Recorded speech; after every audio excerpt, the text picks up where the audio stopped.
Assalamu alaikum warahmatullahi wabarakatuh. Alhamdulillah wassalatu wassalamu rasulil karim.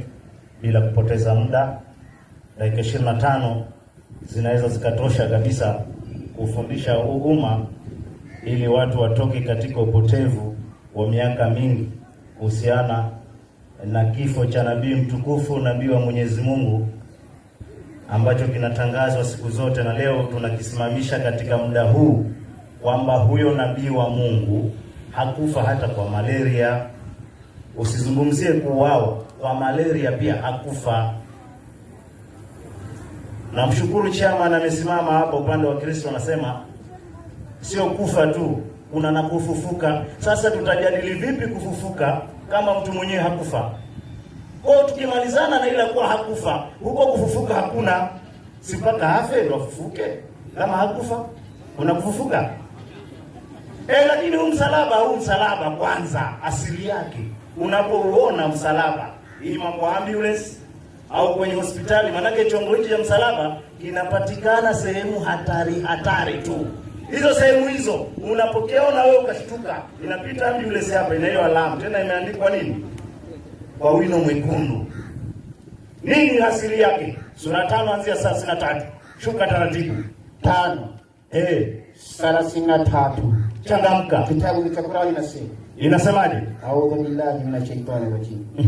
Basi ndio malipo ya wale wanaopigana na Mwenyezi Mungu. Tunaambiwa kuna malipo, lakini malipo haya ni kwa ajili ya watu wanaopigana na Mwenyezi Mungu. Kwa kufanyaje? Na mtume wake. Kwa kufanya aliyowakataza. Wanafanya yale mambo waliokatazwa na Mwenyezi Mungu. Endelea. Na kufanya uovu katika nchi. Vile vile wanafanya uovu katika nchi, ni mafisadi katika nchi. Endelea. Ni kuuawa. Tunaambiwa malipo ya watu waovu hao kwanza ni kuuawa au nini? Kusulubishwa au ni kusulubiwa. Tulia. Tunapata ndani ya Qur'ani msingi unasema, ukiona mtu anapelekwa kwenye adhabu ya aina hii, hiyo ni kwa ajili ya watu wafisadi wanaopingana au kupigana na Mwenyezi Mungu kwa kufanya yale mambo waliokatazwa na Mwenyezi Mungu. Swali linakuja kwa wewe unaiamini msalaba. Je, Yesu alikuwa mfisadi? Alikuwa akipinga maneno ya Mungu? Yaza kwa akili yako. Nashukuru naongea na Wakristo, na Wakristo wa Kenya mna sifa ya kuwa nyinyi wasomi. Msiangalie walimu wanachokitetea, wao wako kwenye kazi yao. Angalieni Biblia inasema nini. 21:22. 21:22. Kumbukumbu la Taurati inasemaje? Ikiwa mtu ametenda dhambi ipasayo kufa. Biblia nayo inatuambia ikiwa mtu ametenda dhambi, lakini dhambi yake ile inapasa huyo mtu afe. Endelea. Inaendelea ikisema, endelea.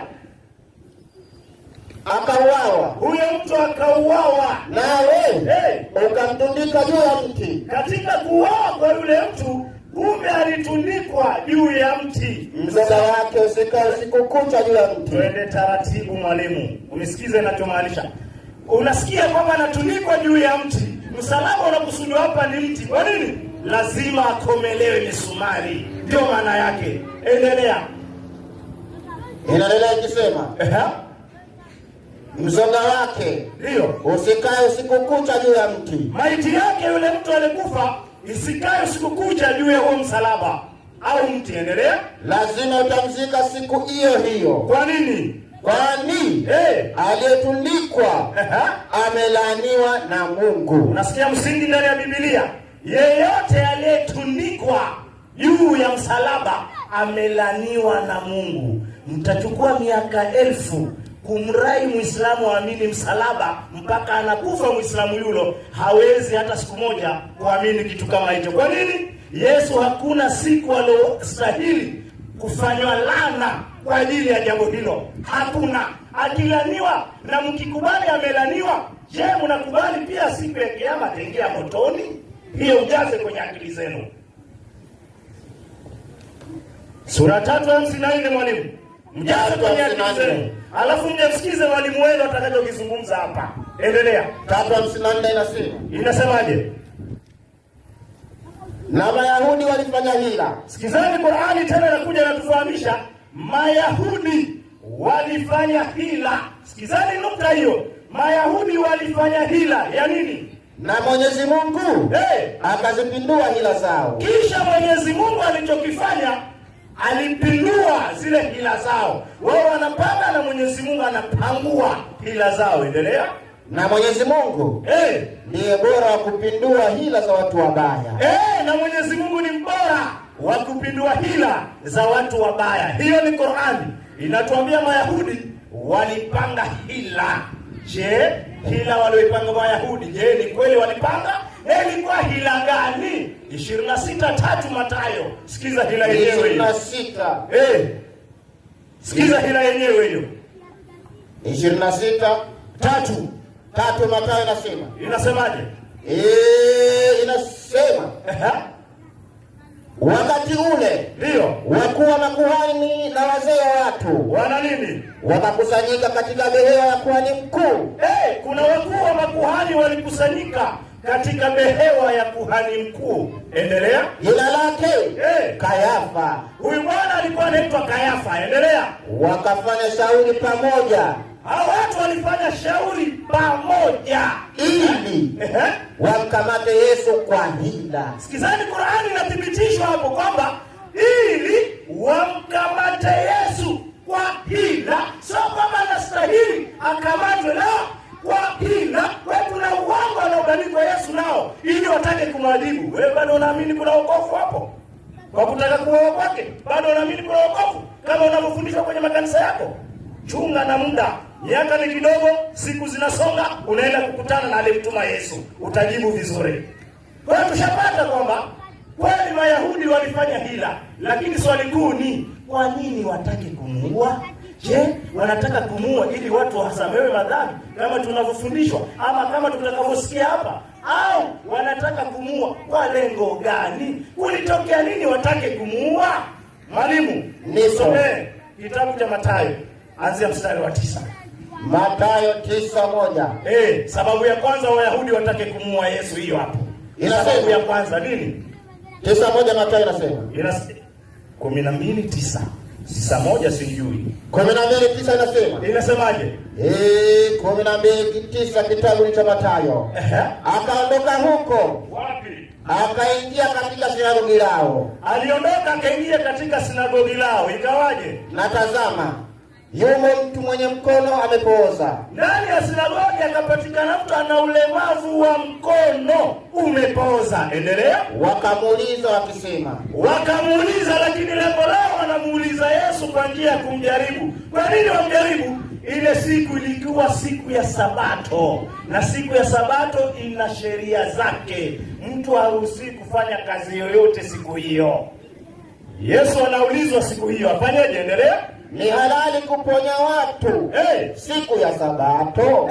Wanamjaribu, wanamuuliza, wewe Yesu tuambie, hivi ni halali kumponya mtu siku ya Sabato? Lengo lao ni kutaka kumshtaki. Wataka kumshtaki. Endelea.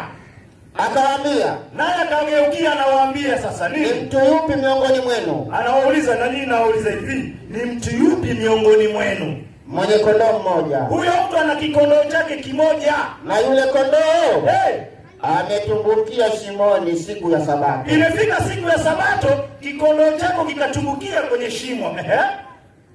Asiyemshika akamwopoa. Kisha yule mtu asimshike yule kondoo akamtoa, kwa sababu siku ya Sabato haruhusiwi kufanya kazi. Kondoo ametumbukia kwenye shimo, kisha wewe utulie Sabato mpaka ishe, kondoo wako afe pale.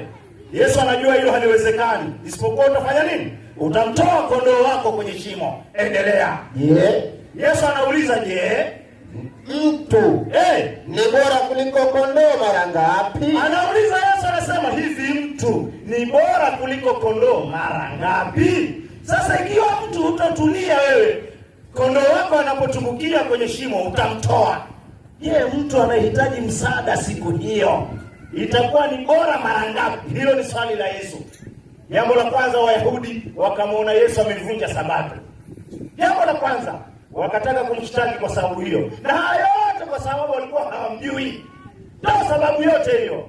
Jambo lingine la kutaka kumuua, 11:38 Yohana. Hilo jambo lingine zito kabisa.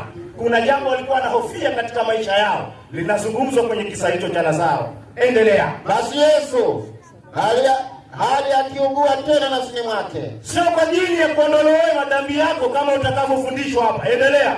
Akafika kwenye kaburi. Tunaambiwa Yesu alifika kwenye kaburi. Nalo lilikuwa ni pango. Hilo kaburi lilikuwa ni pango. Na jiwe limewekwa juu yake. Juu kumewekwa jiwe. Hichi ni kisa cha Lazaro, alikuwa rafiki wa Yesu. Endelea. Yesu akasema nini? Ondoeni jiwe. Ondoeni hilo jiwe kwenye kaburi. Martha dada yake yule aliyefariki. Martha dada yake yule aliyekufa. Endelea. Akamwambia nini? Bwana, ananuka sasa. Sasa ananuka sasa huyo maiti siku 4. Maana amekuwa maiti siku 4. Maliza. Yesu akamwambia nini? Nimekuambia ya kwamba ukiamini ndio utauona utukufu wa Mungu. Tulia. Yesu anamwambia Martha, sikiza, nilikwambia ukiamini utauona utukufu wa Mungu. Sio utukufu wangu, wa Mungu. Endelea. Basi wakaliondoa lile jiwe. Martha hakusita, jiwe likaondolewa. Endelea. Yesu akainua macho yake juu. Ninyi mnaodai ni Mungu wenu, kama mada ya kwanza mlivyosimamisha hapa. Kwa nini Yesu anainua macho yake kuelekea juu? Huko juu anaashiria nani? Endelea. Akasemaje? Baba. Huyo nani huyo Baba? Endelea. Nakushukuru kwa kuwa umenisikia. Nakushukuru kwa kuwa umenisikia. Nalijua ya kuwa wewe wanisikia siku zote. Yesu anajua Mungu anamsikia siku zote. Endelea. Lakini kwa ajili ya mkutano huu wanahudhuria walisema haya. Lakini kwa ajili ya mkutano huu uliohudhuria naliyasema haya ili wapate kusadiki kwamba wewe ndiwe uliyenituma. Yesu ametumwa na huyo Mungu. Endelea. Naye akishakusema hayo akalia kwa sauti kuu. Akasemaje? Lazaro! Anamuita Lazaro aliyekufa ujue. Endelea. Lazaro! Njoo huku nje. Akatoka nje yule aliyekufa. Akatoka nje. Maliza baba. Amefungwa sana miguu na mikononi. Huyo aliyekufa kumbe amefungwa sana miguu na mikononi. Kwa taarifa hii ndogo tu, wewe bado unaamini hao watu walikuwa Wakristo? Bado unaamini tu hao watu kwa mfumo wao mpaka mazishi yao yanavyokwenda, bado unaamini walikuwa Wakristo? Basi wewe utakuwa unahitaji kupelekwa wapi? Potris. Jichunguze vizuri. Endelea. Na uso wake umefungwa leso. Maliza kwenye ponti. Naye Yesu akamwambia nini? Mfungueni. Mwacha aende zake.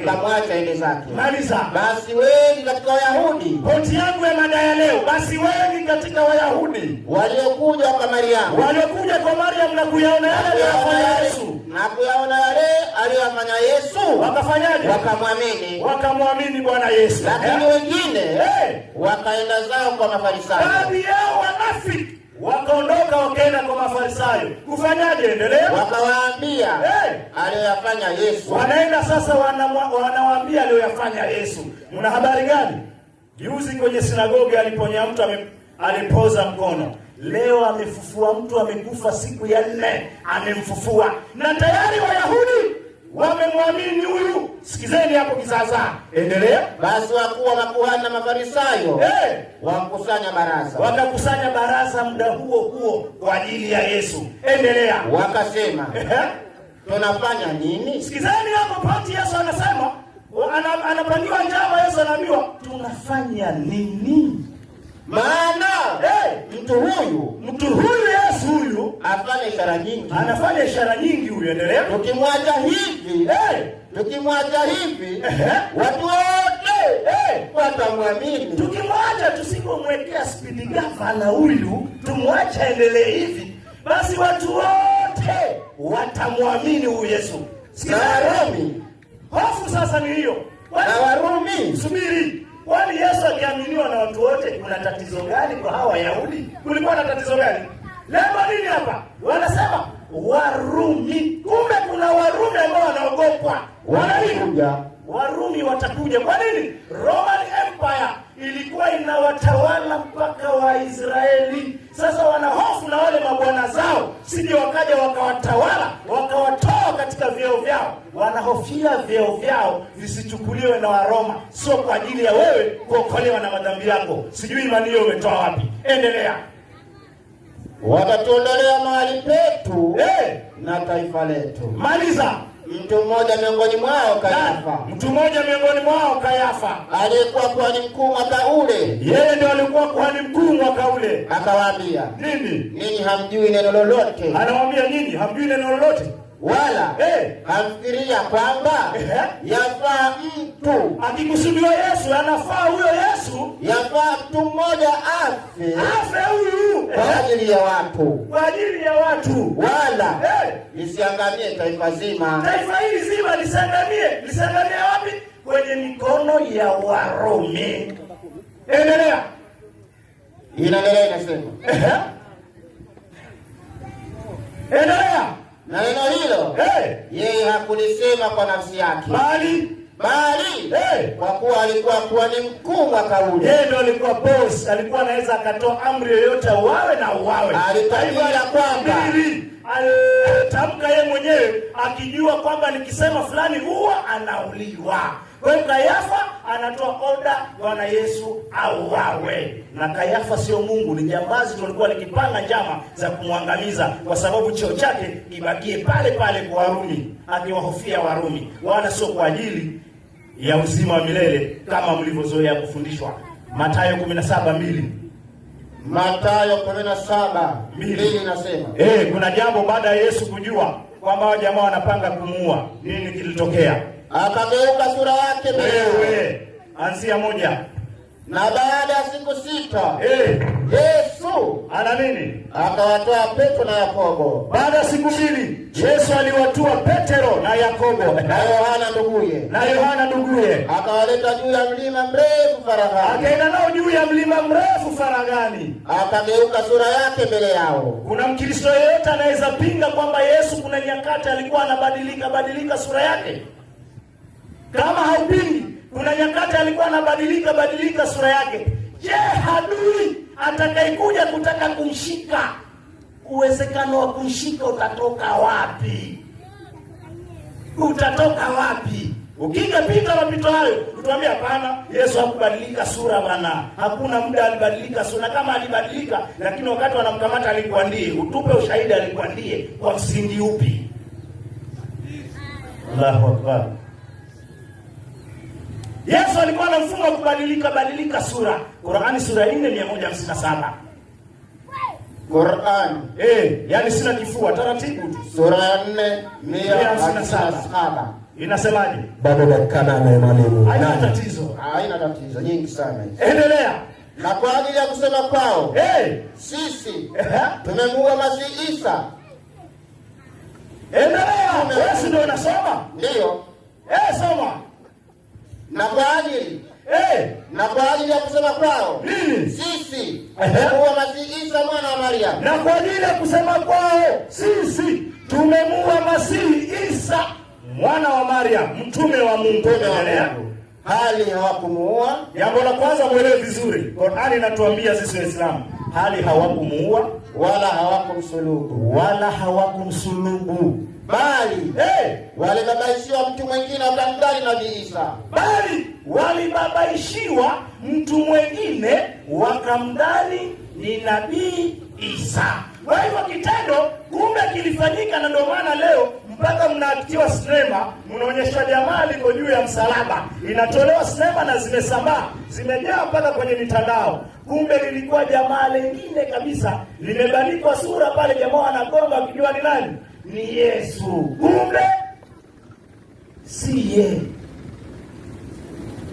Habari hizo tunaambiwa ndani ya Qur'ani. Wao wanaamini aliyeko pale nani? Ni Yesu. Na akija hapo tamsikia, atakwambia njia hiyo hiyo, kumbe jamaa si nani? Si Yesu. Maliza haya. Na kwa hakika wale waliokhitalifiana katika hakika hiyo ya kumuua Nabii Isa wamo katika shaka. Hicho kifo anachozungumziwa Bwana Yesu, kwanza wenyewe wana hitilafu na wenyewe wana mashaka. Kwa nini wana mashaka? Tusomee Mathayo 26 anzia 27 26. 27 anzia 62. 27:62. Mathayo. Inasemaje? Hata siku ya pili ndiyo iliyo baada ya maandalio. wakuu wa makuhani na Mafarisayo wakamkusanyikia Pilato. Wakafanyaje? Wakasema, nini? Bwana, tumekumbuka kwamba. Sikizeni hichi kisa. Wale wakuu wa makuhani wanawaambia Mafarisayo, Bwana, tumekumbuka ya kuwa nini? Yule mjanja alisema. Mjanja anayekusudiwa hapo Bwana Yesu anasema yule mjanja alisema alipokuwa akali hai. Anasema alipokuwa yuko hai alisema. Aendelea. Baada ya siku 3 nitafufuka. Sikizeni hicho kisa, endelea. Basi amuru kwamba kaburi lilindwe. Wale jamaa ambao wamemuua, wanasema wamemuua, wanasema nenda mkalinde ile kaburi, asitoke pale, tuhakikishe kwani yeye kweli. Wenyewe wanashaka. Endelea. Kaburi lilindwe salama hata siku ya 3. Wahakikishe kweli wamemuua hizo siku 3 na akifufuka wajue kweli amefufuka. Sikiza habari yake, endelea. Wasije wanafunzi wake wakamwiba. Sikizani hapo, waliomuua na wanahofu na wanafunzi wanasema sije wanafunzi wake wakaenda wakamuiba na kuambia watu amefufuka. Wawaambie watu kwamba yule Bwana amefufuka. Endelea. Amefufuka katika wafu. Endelea. Na udanganyifu wa mwisho. Sikiza hapo. Na udanganyifu wa mwisho utapita ule wa kwanza. Utapita ule wa kwanza. Ukija hapo mwalimu, tuambie udanganyifu wa kwanza ulikuwa upi utakaopita ule wa mwisho? Au udanganyifu wa mwisho ni upi ambao unazidi ule wa kwanza? Uje hapo tuambie kwa mujibu wa andiko hilo. Yaani nasikia raha sana, lakini nisachapie 7:32. Sikiza Yesu mwenyewe anasemaje. Maandiko yangu mawili tu. Leo mnakuja na hoja gani? 7:32 Mathayo. Inasema. Endelea. 7 changamka 32. Yohana. 7:32. Inasemaje? Yohana anasema. 32 inasema. Inasemaje? Mafarisayo wakasikia mkutano wakinung'unika hivi. Yaani Mafarisayo walisikia makutano wanamnung'unikia Yesu. Endelea. Juu yake. Endelea. Basi wakuu wa makuhani, soma haraka, na Mafarisayo wakatuma watumishi ili wamkamate. Basi Yesu akasemaje? Bado kitambo kidogo nipo pamoja nanyi. Kisha naenda zangu kwake yeye aliyenipeleka. Kweli mtanitafuta. Ninyi mnataka kuniua, mtanitafuta wala hamtaniona. Nani nilipo na mahali nitakapokuwepo mimi Yesu, ninyi hamwezi kuja. Sasa alipelekwa msalabani nani wakati yeye anasema mahali nilipo wala nyinyi hamwezi nisogelea? Au Yesu alikuwa muongo? Sijui maandiko muyaoni wa Kristo. Marko 9:1 andiko langu la mwisho. Marko 9:1. Changamka. Nabandika maswali kabisa kwa sababu muda wa maswali ni kidogo sana. Maliza. Marko 9:1. Nimefika 9:1 nasema. Soma. Akawaambia, nini? Mimi nawaambia. Nini? Pana watu katika hawa. Yaani maneno ya Yesu mazito, anasema kuna watu katika hao. Siku hiyo alikuwa akiongea nao. Endelea. Wasimamao hapa. Anasema wamesimama hapa. Ambao watu hao hawataonja mauti kabisa. Hao watu kamwe hawafi hao. Kwa nini?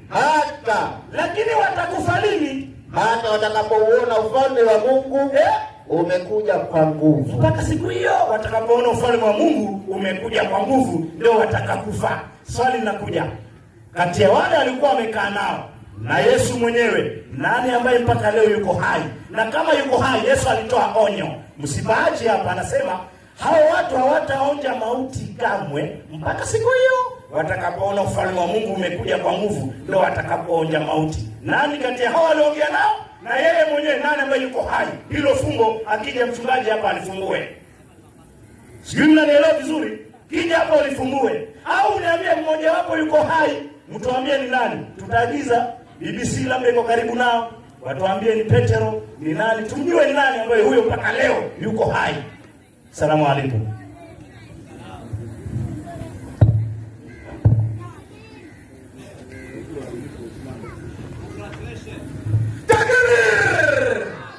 Waislamu, hii ni raha.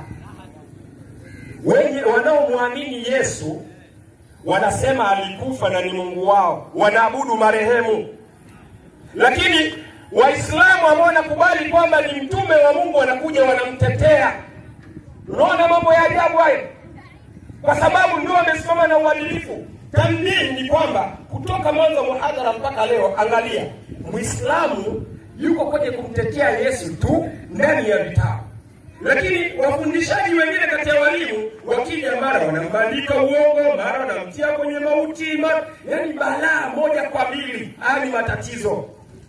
Nafikiri mwalimu wangu amepita na dakika zake vizuri sana, na sitaki nichukue muda mwingine zaidi. Inshallah tutawapa fursa sasa muwasikize ule ubarangaji ambao ameupanga, ili awe Yesu alikuwa marehemu na awe Mungu wao alikufa. Sikilizeni vizuri, alafu mpime na mwalimu alipofundisha. Je, Yesu alikuwa katika waliolaaniwa?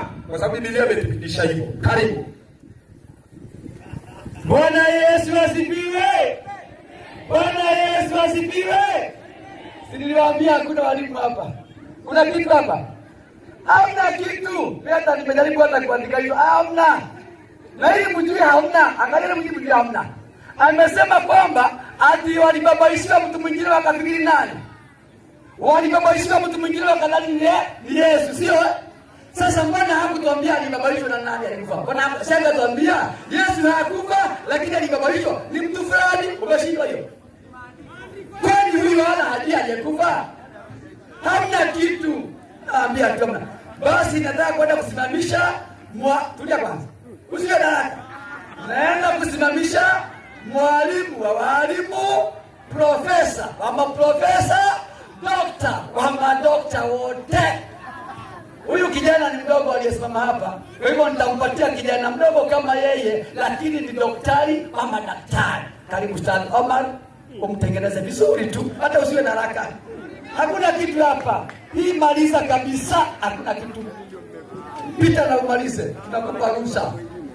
Dakika 25 kanyanga kijana vizuri Assalamu alaikum warahmatullahi ta'ala wabarakatuh. Kwa wale ambao ni Waislamu na kwa wale ambao ni Wakristo, nataka niseme Bwana Yesu asifiwe. Hapa hakuna kitu, ni mchezo tu. Sasa kabla sijaenda mbali, huyu rafiki yangu ni Mdigo huyu.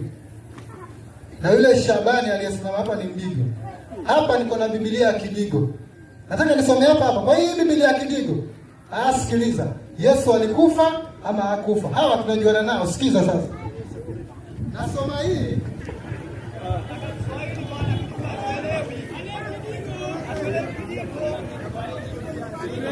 Nasoma hii ya Kidigo. Alafu akimaliza huyo Mdigo aje aseme nimesoma urongo ama nimesoma kweli. Sikiza vile nasema. Lakini yu ya malaika waambira harachetu msiogobe ninamanya kukala Yesu aliyekotwa misumari msalabani. Biblia ya Kidigo hii. Yesu aliyekotwa msalabani. Yaani Yesu alikuwa na msalabani akasulubiwa. Hii ni Biblia ya Kidigo. Hii ni Mdigo. Na hiyo anjina hiyo ni Mdigo hiyo. Hosi ni Adigo hana. Hiyo ni Omari, na hiyo anjina hiyo Shabani. Biblia ya Kidigo hii ndio ukatae. Sasa tunaanza sasa. Hiyo ilikuwa ni katika kuwakaranga tu. 57, soma 57 kweli mwaminifu haraka haraka. Ukurasa wa 57 kweli mwaminifu. Tunaangalia aya zake. Na wale ambao ni Wadigo nafikiri mmesikia.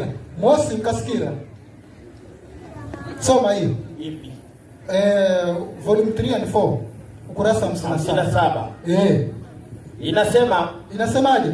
Unaweza kutumia uongo. Unaweza ukatumia uongo kwa kupatanisha watu waliohasimiana. Au katika jambo ambalo litaleta heri na manufaa kwa Waislamu. Unaona? Yaani ndugu zetu Waislamu wanaruhusiwa kutumia uongo kuongea maneno yoyote katika mikutano ya Mwenyezi Mungu. Hii ndio kazi yao hii. Ndio maana alipokuja hapa akasema sikizeni, Yesu hakufa, sijui nini, alafu kambe hakuelewa mada.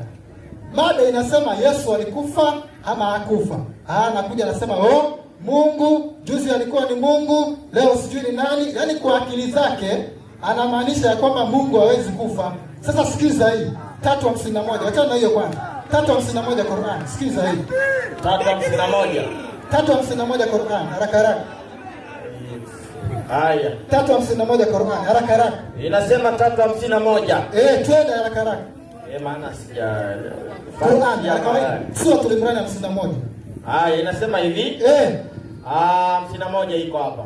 3:51. Hakika Mwenyezi Mungu. Hakika Mwenyezi Mungu. Ni Mola wangu. Ni Mola wangu. Na ni Mola wenu. Na ni Mola wenu. Basi mwabuduni. Mwabuduni Mwenyezi Mungu. Hii ndiyo njia iliyonyoka. Sikizeni. Allah Subhanahu wa Ta'ala ndiye njia iliyonyooka. Sasa huyo ambaye ni njia iliyonyooka, ambaye ni Allah ni nani? 43:61. Sikiza hiyo wewe.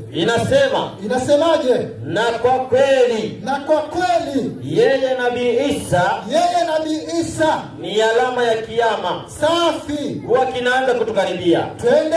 Msikifanyie shaka. Alafu. Na nifuateni. Safi. Hii ndiyo njia. Nabii Isa iliyonyoka. Ndiyo njia iliyonyooka.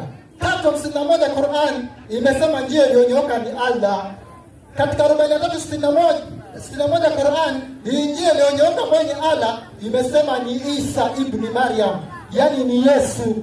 Sasa huyu Yesu ibn Maryam alikufa ama hakufa?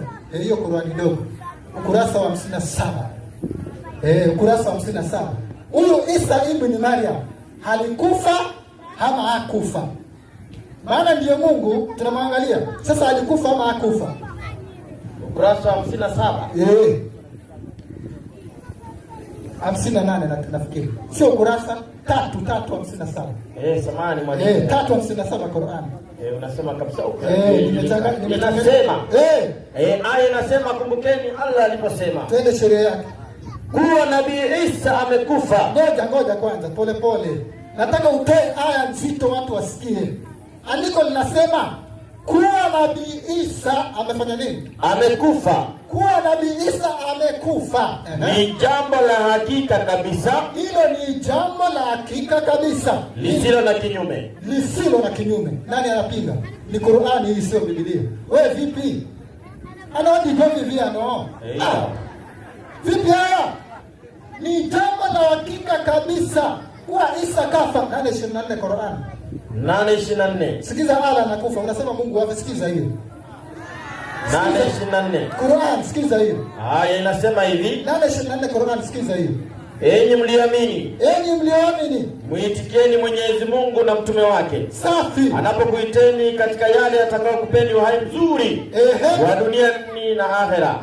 Fuateni amri zake Mwenyezi Mungu na makatazo yake. Najueni ya kuwa Mwenyezi Mungu kati ya mtu na moyo wake. Uingia kati ya mtu na moyo wake. Mara akafa. Unasikia maneno haya? Huyo ni Mwenyezi Mungu ndani ya Qur'an. Anaingia kati ya mtu na moyo wake, huyo Mwenyezi Mungu anakufa. Yaani Allah anakufa ndani ya Qur'an. Sasa mnakataa nini? Haya ni maandiko yako wazi bwana. Wewe unashangaa Yesu kufa msalabani wakati Allah hapa pia kafa. Wewe unashangaa wewe. Hii ni 157 Qur'an, haraka haraka. 457. Ukiona wanafurahi ujue dozi imeingia. Ukiona wanafurahi ujue dozi imeingia. Dozi inaingia tu. Hiyo ni dozi inaingia. Hii ni 157 Qur'an, ameitoa hii. Kumbukeni.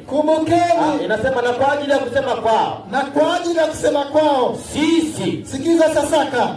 Endelea. Sisi.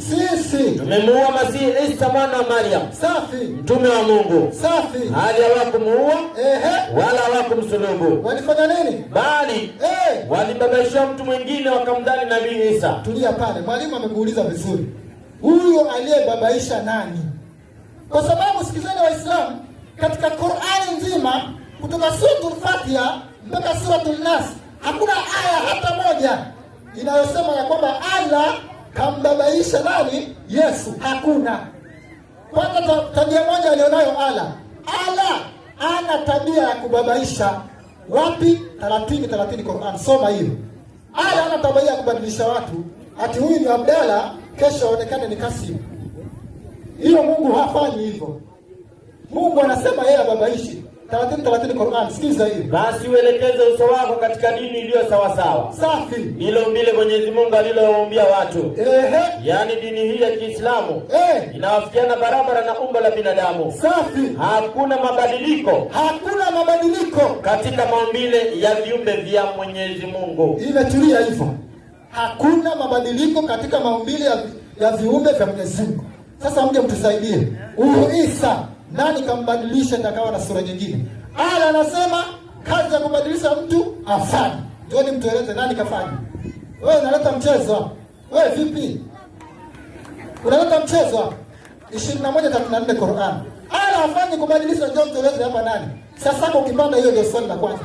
Nani kabadilisha? 21:34 Qur'an. Inasema twende 21:34. Nasi hatukumfanya mwanadamu yeyote wa kabla yako safi aishi milele. Basi kama ukifa wewe, Mtume Muhammad anaambiwa kama ukifa wewe wao wataishi milele. Wao wataishi milele. Unaona? Kwa hivyo kumaanisha waliokuwa nyuma ya Mtume Muhammad wote walikufa. Mitume wote waliokuwa nyuma ya Mtume Muhammad wote walikufa. 39:30 Qur'an. 39:30 Qur'an. Inasema 39:30. Pole pole 39:30. Kwa yakini wewe utakufa. Kwa yakini wewe utakufa. Na wao pia waliokuwa nyuma mitume watakufa. Unaona maneno haya?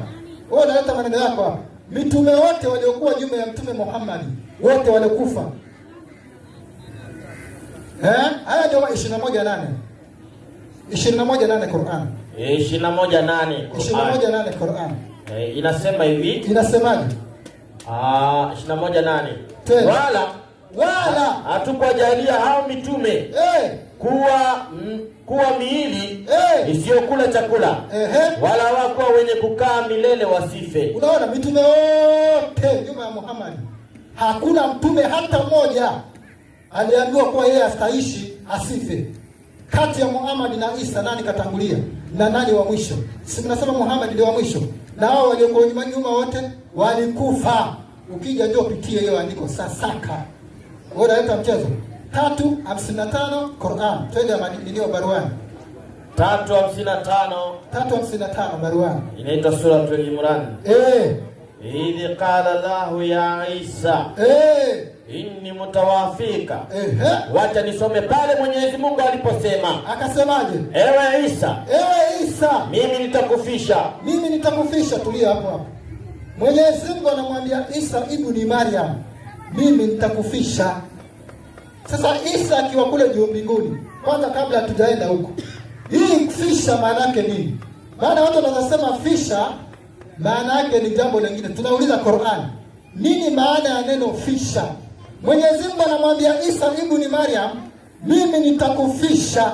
Maana ya fisha nini? 81. Maana wengine wanaweza kusema fisha ni fishery. Soma hii. Watabadilisha wasema fisha ni fishery. Hakuna hiyo, soma hii. 80:21. Inasema kisha akamfisha na akamweka kaburini. Unasikia? Tena mwalimu wao amekuja akasema hapa kuwa Yesu alikuwa kaburini na watu walikuwa kuburini. Sasa anaweka kaburini si mtu ambaye amekufa jamani? Yaani yeye mwenyewe kamaliza kazi hapa mbele. Sasa Qur'ani inasema anayefishwa yuaeka kaburini. Unaona? Yesu, Mungu anamwambia Yesu, mimi nitakufisha. Yaani mimi nitakuua. Tunauliza Qur'an. Huyu Isa yuko kule juu mbinguni, tunamuuliza, je, Mungu alikufisha ama hakukufisha? Alikuua ama hakukuua? Taratibu 5:117. Soma. Sikuambia lolote ila ulioniamrisha. Nayo ni muabuduni Mwenyezi Mungu. Safi. Mola wangu mlezi na Mola wenu mlezi. Na mimi nilikuwa shahidi juu yao. Safi. Nilipokuwa nao. Na uliponifisha. Isa anasema uliponifisha. Ukawa wewe ndani ndiye muangalizi juu yao. Na wewe ni shahidi juu ya kila kitu. Tosha. Isa akiwa mbinguni anasema wewe Allah ulikuwa shahidi uliponifisha. Yaani ulikuwa shahidi uliponiua. Hii ni Qur'ani jamani, sio Biblia. Maana mnapinga nini? Haya ni maandiko ya Qur'ani yako wazi bwana. Yaani hao kazi yao kupinga tu. Sura ya 4 aya ya 136 Qur'an. Watu ambao wanapenda kupinga vitabu vya Mwenyezi Mungu, siku za mwisho Mungu ataweka wapi? Sura ya 4 136 Qur'an. Twende. Inasema hivi, enyi mliamini, mwaminini Mwenyezi Mungu na mtume wake, mwaminini Mwenyezi Mungu na mitume wake, na kitabu alichoteremsha juu ya mtume wake, na kitabu alichokiteremsha juu ya mitume wake, na vitabu alivyoviteremsha zamani, na vitabu alivyoviteremsha zamani, na mwenye kumkanusha Mwenyezi Mungu, mwenye kumkanusha Allah na malaika wake, na vitabu vyake, na kama Qur'ani, na mitume wake, na siku ya mwisho, na siku ya kiyama, basi bila shaka amepotea upotovu ulio mbali na haki. Unaona maneno haya? Qur'ani inasema ukiipinga umepotea. Kwa hivyo kaja akafundisha hapa Isa hakufa. Kwa hivyo yule na wenzake ni watu wa kupotea. Na watakuja hapa waendelee kupotea. Mtawaona. Wataendelea kuja hapa. Hiyo ni Qur'ani na imesimama. Imesimama hiyo Qur'ani. Utakuwa ni mtu mwenye kupotea. Kubali Yesu alikufa, upate uzima wa milele. Kubali tu basi. Sio porojo. Msalabani, sijui kafanywa hivi. Kubali maneno haya bwana. Upate uzima wa milele. Basi. Sasa Muislamu anataka kufanya kitu kimoja. Hebu sikiza hili andiko. Na nataka unisikize vizuri. Yaani hili andiko, hili kama hutalisikiza hili andiko, basi wewe utakuwa ni mmoja wale wanaopotea. 19:34 Qur'an ile ndogo. Twende. 19. Hiyo ndogo hii. 19:34. Wanasema tutumie Qur'ani moja. Zote ni zenu. Hii mkija jioni mseme sio zenu. Zote ni zenu. 34. Haya, inasema na amani iko juu yangu. Na amani iko juu yangu. Isa anasema huyu. Siku niliyozaliwa. Na siku nitakayokufa. Na siku nitakayofufuliwa kuwa hai. Ngoja kidogo. Huyu ni Isa ibn Maryam. Anatabiri kifo chake akiwa hapa duniani. Anasema na amani iko juu yangu, siku nitakayokufa na siku nitakayofufuka. Endelea. Inasema 35. Sherehe yake sasa. Inasema katika aya hii. Sikiza Muislamu vizuri. Katika aya hii ya Yesu kutabiri. Endelea. Nabii Isa anaeleza nyakati 3 muhimu. Nabii Isa ibn Maryam anaeleza nyakati 3 tofauti. Endelea. Siku ya kuzaliwa,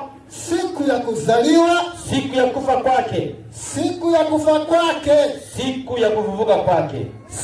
kufufuka kwake. Endelea. Bali Waislamu wajue ya kuwa Nabii Isa ibn Maryam amekwisha kufa. Kama vile walivyokufa mitume wote kabla yake. Walivyokufa mitume wote kabla yake. Naona maneno haya. Wewe vipi? Yaani kazi yenu kupinga maandiko tu. Wakristo, Bwana Yesu asifiwe. Amen. Bwana Yesu asifiwe. Amen. Haya ndio maneno ya watu kusikiliza bwana. Haya ndio maneno ya watu kusikiliza. Sasa nimekupatia bonge la andiko. Na kugonga andiko lingine kali kabisa. Dakika 10. Hizo zinatosha kuwatoa huko na kuwapeleka baharini, tuwabatize dumbwi, basi wako Kristo. Hiyo inatosha. Amen. Hizo dakika zinatosha. Msomaji. Naam. 5. Yaani sikiza ile andiko wewe. Sikiza ile andiko vizuri. Na baada ya kusikiza haya maandiko, mpendwa Muislamu unayonisikiza, fanya uamuzi ulio mzuri. Wewe vipi? Usikae kuwa Muislamu kwa sababu babako ni Muislamu, mamako ni Muislamu, mjomba ni Muislamu. Chagua uamuzi ulio mzuri. Amen. Haya ndio maneno ya watu kusikiliza. Uokoke, umjue Yesu, uingie kanisani, basi upate uzima wa milele. Kama hutakubali Yesu alikufa, upate uzima wa milele. Ni kweli ni uongo? 19:71 Qur'an. 19:71 Qur'an. Twende. 19:71 Qur'an. Inasemaje? Wala hakuna yeyote katika nyinyi Waislamu ila ni mwenye kuifikia hiyo jehanamu. Kwa sababu hamtaki kubali kuwa Yesu alikufa. Warumi 19. Hamtaki kubali kuwa Yesu alikufa. Ndio maana nyinyi jehanamu tutende. Warumi 19. Warumi 19. Warumi 19. Kwa sababu ukimkiri Yesu kwa kinywa chako. Wewe ukimkiri Yesu kwa kinywa chako ya kuwa ni Bwana. Na kuamini moyoni mwako ya kuwa Mungu. Alimfufua katika wafu. Utaokoka. Unasikia maneno haya? Sasa tunauliza Qur'an. Waislamu wanafaa waokoke ama wasilimu? 5:35 Qur'an baruani. Sikiza maneno haya. 5:35 Qur'an. 5:35 Qur'an. Mnafaa muamini kuwa Yesu alikufa ili muokoke, sio msilimu. Muamini Yesu alikufa msalabani na akafufuka ili muokoke. Tuangalie ni kweli ni urongo. Soma hii 5:35. Qur'ani inasema enyi mlioamini ya hayya alladhina amanu. Twende. Mcheni Mwenyezi Mungu. Na tafuteni njia. Sikiza. Tafuteni njia. Endelea. Ya kumfikiria pepo yake. Ili kwa ajili yake. Ili Waislamu mpate kuokoka. Basi. Mkubali Bwana Yesu ili mpate kuokoka. Anachokiongea hapa ni watu kuokoka. Masuala ya kusilimu hakuna. Hiyo ala amekata. Hakuna kusilimu kabisa. Masuala ya kusilimu hajui hatajua, wala hana mpango wa kujua. Hana hiyo mjue hiyo. Hana hiyo. Kitu kingine Waislamu, ili ni bonge la andiko na kupu. Bonge la andiko na kupu. Sura ya 5 aya ya 118. Ndio. Inasema, twende. Sikiza andiko hili Muislamu. Hapa ni wokovu. Uamini kifo cha Yesu ili upate wokovu. Usilete mchezo wewe. Twende. Sura ya 5 118. Inasemaje? Sikuambia lolote ila yale ulioniamuru. Qur'ani hiyo ya kwamba muabuduni Allah Mola wangu na Mola wenu. Safi. Na nilikuwa shahidi juu yao nilipokuwa kati yao. Lakini uliponifisha wewe ukawa mchungaji juu yao. Uliponiua ukawa mchungaji juu yao. Endelea. Nasema na wewe ni shahidi juu ya kila kitu. Soma chini yake sasa. Twende. Kufa. Sikiza hapa vizuri Waislamu. Hii ni Qur'ani hii jamani. Bonge la andiko. Inaanza na kufa. Kwa nani? Yaani hizi ni mpya kabisa. Hii ni mpya, hujaisikia. Msikitini hakuna. Walisahau kufuta ndio maana hawaifuati. Soma hiyo. Kufa kwa Nabii Isa kulikotajwa katika aya hiyo unahakikishwa na maneno ya mtume, kunahakikishwa na Muhammadi ambayo yanakili hapa juu, yanakiliwa hapo juu. Naona maneno haya. Kufa kwa Nabii Isa imenakiliwa na Mtume Muhammad sallallahu alaihi wasallam, vile mnavyoamini. Mtume Muhammad mwenyewe kasema kufa kwa Nabii Isa, yani Isa kafa. Hilo ni bonge la andiko. Wakristo, Bwana asifiwe. Amen. Bwana asifiwe. Amen. Yesu alikufa. Hawana hoja haya. Wanashangaa ni kitabu gani? Ni Qur'ani. Enua juu. Hii hapa. Hiyo ni Qur'ani, hiyo sio Biblia. Hawafundishi. Hiyo ni Qur'ani. Msikitini hiyo utasikia kisoma. Watasomewa tu. Waislamu, tafadhali ni Ijumaa, twendeni msikitini tukaswali. Baada ya hapo sijui tufanye nini. Basi aya hiyo msikitini hakuna. Waje wapinge. Sasa ukija njoo upinge hii. Haisomwi msikitini hiyo. Hiyo haisomwi. Lakini Waislamu kwa sababu tunawapenda, hatutaki muukose uzima wa milele, ndio maana tumewasomea hapa. Tumewasomea mpate wokovu. Nabii Muhammad mwenyewe anasema Isa, hebu rudia hiyo. Rudia wasikie. Ile umesoma saa hiyo. Hii. 5:118. Rudia wasikie. Pengine walikuwa wamefunga masikio. Rudia wasikie. Inasema kufa. Sikiza vizuri wewe. Kufa kwa nabii Isa. Kulikotajwa katika aya hiyo. Kulikotajwa katika Qur'ani. Kunahakikishwa na maneno ya mtume. Ambaye tumenakili hapa juu. Safi.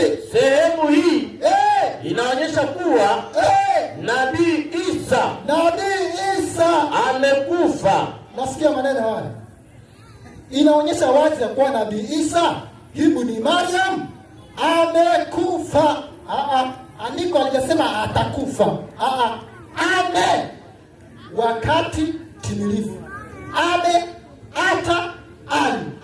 Jana. Wakati timilifu. Future tense.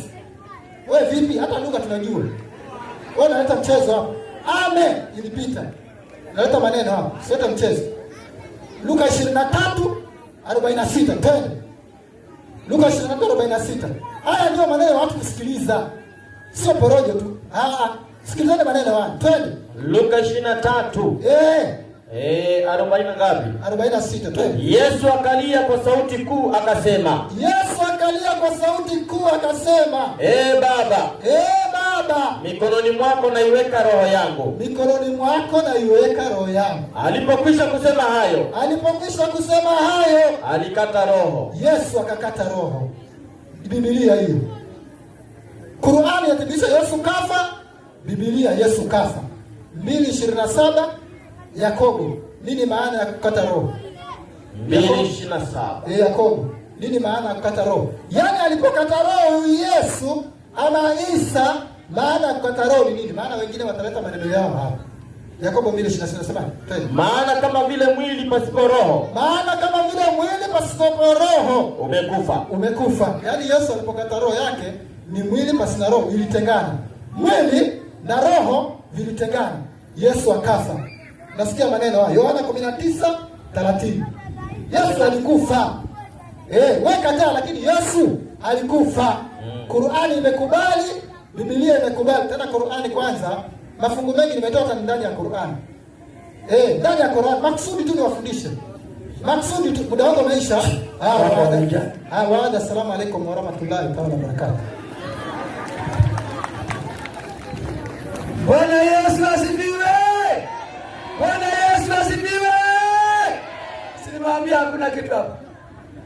Tumeona. Yaani Yesu kafa ndani ya Qur'ani. Katika Biblia Yesu kafa, ndani ya Qur'ani Yesu kafa. Kama Qur'ani inasema Yesu alikufa, wewe ni nani upinge kifo cha Yesu? Wewe ni nani? Na bado hata ilikuwa ni kionjo tu. Hii ni kionjo. Nimewaambia siku ya leo, Waislamu wote leo tunabatiza wote. Tunaona hiyo ni dalili kidogo, hii dalili tu. Takbir! Wote wamekufa. Hakuna kitu. Mimi naambia hamna kitu hapa, ni pombe. Simon, Qur'ani imesema, Qur'ani imedhibitisha Yesu kafa msalabani. Sio yetu ni yao. Biblia imedhibitisha Yesu kafa msalabani. Mimi nikiwaambia ni dokta wa madokta, mwalimu wa walimu, profesa wa profesa, naamini sasa. Sasa ngoja wanatamtu wao, alafu akija ule wao sasa. Nilete ile daktari wa madaktari wakubwa. Akija ule atakayekuja. Karibu. Kwenye kiti mwanzo. Waislamu takbir. Hebu nyanyua mkono tuonane Waislamu. Vuta ngumi. Kohoa kidogo. Takbir. Waislamu, yaani hii ni raha tupu. Kwa sababu mwanzo mwalimu wangu amepita na mada ya mitego. Mtego wa kwanza, Biblia inasema aliyetundikwa msalabani amefanyaje? Kwa hivyo wakikubali kwamba alitundikwa, ina maana wanasema Yesu alifanyaje? Tumeelewana vizuri? Maswali mengi yaliyoachwa hapa. Yesu anasema mtanitafuta wala hamtofanyaje? Kumbe Yesu ni mrongo kwa mujibu wa mwalimu alipokuja. Inna fi dhalika la ayatan liulil albab. hilo kuna dalili kubwa kwa wenye akili ambao akili zao hazijaingia mafuta taa, wanaelewa kuna kitu gani kinachoendelea. Mimi nampitisha tena mwalimu na mrejesha Ustadh Shaabani arudi tena, uone vile mada itakavyoenda. Wewe utaelewa tu pole pole. Alafu mtu si mdigo analeta Biblia ati ya kidini mwokota wapi? Pili anasema hii Qur'ani hakuna msikitini yenu, hiyo kweli hakuna hiyo. Takbir! Allahu Akbar. Kijana namsikitikia sana. Ukitaka kujua mimi ni kabila gani, muulize Fondo atakwambia. Najua mwalimu wangu, muulize atakwambia. Lakini nimeshangaa jambo moja. Ila naomba mwalimu nisomee 13 Mathayo kwa ajili ya kijana. Alafu naomba Waislamu kama 5 hapa na 2 wenye kanzu 2 nyeupe. Kwa muda. Waislamu naomba Waislamu 2 wenye kanzu hapa juu ya jukwaa sasa hivi. Na wengine 3 na wataka hapa juu. Soma andiko mwalimu. Hii sabuni tu dakika zangu, wala mimi sina tabu. 13 sababu huyu ametumia aya zaidi ya 20 ndani ya Qur'ani tu, lakini kwenye Biblia akagusa aya kidogo. Na yote alikuja hapa yeye ni kushambulia. Lengo lake kushambulia. Tuonyeshe kwenye mada Yesu kafa wapi. Unakuja kutuonyesha msaafu wa Makadiani. Kadiani anaamini Yesu aliuawa kwa kugongwa na gari na sukumwa na nini? Na punda. Wewe unaamini hivyo? Wewe unaamini hivyo wewe? Sasa wewe unaodanganya nini? Sasa mimi sina haja na wewe. Haja yangu ni wale pale upate kuelewa. 13 Mathayo. Inasema kwa sababu hii ndio na alisema nao kwa mfano. Rudia. Kwa sababu hii na alisema nao kwa mifano. Yesu anasema kwa sababu hii nasema nao kwa mifano. Endelea. Kwa kuwa wakitazama macho wanayo hao Bwana, lakini wakitazama hawaoni kabisa hao hapa. Na wakisikia masikio wanayo pia, wakisikia hawasikii hawa, wala hawaelewi, wala pia hawaelewi. Sasa kwa sababu Yesu amekubali tufundishe kwa mifano, angalieni nawapa tamthilia, yaani tamthilia kutoka ndani ya Biblia. Tafuta Yohana 20:11. Na tafuta mmoja ajitokeze awe Yesu. Kwa hivyo utakuwa Yesu. Naomba ulale hapo kwenye kaburi. Yesu wa kwanza amekufa huyo, lala hapo kwenye kaburi. Yohana 20:11. Ndugu yangu kaa hapo kwenye kichwa, chuchumaa tu hapo. Na wewe ndugu yangu njoo hapa. Chuchumaa hapo. Na ndugu yangu simama hapa. Soma andiko.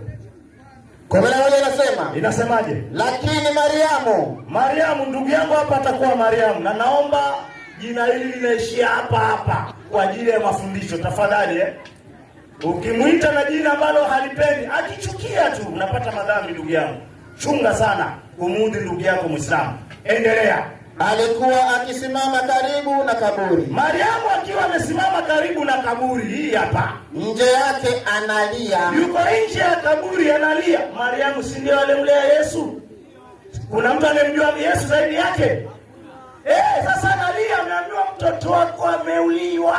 Analia. Sikizeni habari yake. Endelea. Basi akilia hivi. Alilia vipi? Inama na kuchungulia ndani ya kaburi. Anachungulia kwenye kaburi hapo. Akaona malaika 2. Aliwaona nani? Malaika 2. Wana nini? Wenye mavazi meupe. Hao hapa wana mavazi meupe. Endelea. Wameketi. Mmoja kichwani. Mmoja ameketi wapi? Kichwani. Na mwingine? Na mmoja miguuni. Na mwingine ameketi wapi? Miguuni. Endelea. Hapo wapi? Ulipolazwa mwili wake Yesu. Hapo alipofanyaje? Ulipolazwa mwili wake Yesu. Kwa hivyo huu mwili umelazwa hapo wa nani? Wa Yesu. Malaika mmoja yuko wapi? Miguuni. Mwingine? Kichwani. Mwili uko hapo. Endelea. Nao hawa malaika sasa wanamwambia huyu mama nini? Mama, unalilia nini? Hawa sasa wanamwambia huyu mama, wewe mama unalilia nini? Akawaambia kwa sababu wamemwondoa bwana wangu. Wamemwondoa bwana wake aliyekuwepo hapa nani? Mmejiuliza hilo swali? Siendo amemlea na Yesu anamjua vizuri. Huyu aliyekuwa hapa ni nani? Alafu analia. Wao wanalia nini? Wamemwondoa bwana wangu. Endelea. Wala mimi sijui walikomweka. Wala mimi sijui walikomweka. Mariamu anasema hajui. Endelea. Naye akisha kusema hayo, alipomaliza sasa kuambiwa maneno hayo, Mariam akageuka nyuma, akamwona Yesu. Akamwona nani? Akamwona Yesu. Ana nini? Amesimama. Huyu Yesu alikuwa amesimama nyuma, na huyu alikuwa amelazwa hapa. Mnazungumzia Yesu gani? Takbir! Allahu Akbar. Naona watu wanakufundisha. Allahu Akbar. Naona wanakufundisha. Endelea.